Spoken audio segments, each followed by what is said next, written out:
Jumping into English. Understanding jumping form. Hello, language explorers. Welcome to our cozy corner of English learning. Today, we're diving into an intriguing phrase, jumping form. It's not about sports or frogs. It's about grammar and action.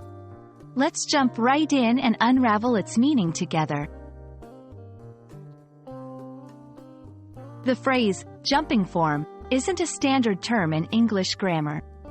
However, we can interpret it as a way to talk about verbs that describe an action in progress, often indicated by the ing form, also known as the present participle. For example, in the sentence, she is jumping, jumping is the ing form of the verb.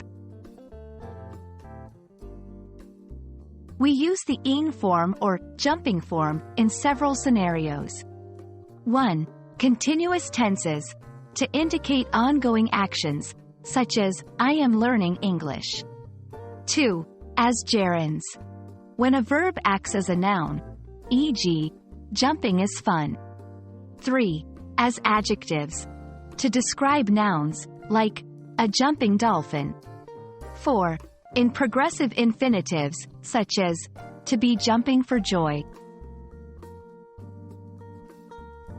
It's easy to slip up when you're just starting. Watch out for these. Overusing the ing form. Not every verb needs it. Misplacing it in a sentence. Remember, it often needs a helper verb like is or are. Forgetting about tense agreement. Ensure the rest of your sentence matches the time frame you're describing. And that's a wrap on jumping form. It's a small leap in grammar that can elevate your English. Practice spotting and using the ing form in sentences, and soon, it'll be a hop, skip, and a jump to fluency. Keep practicing, and I'll see you in the next video. Happy learning!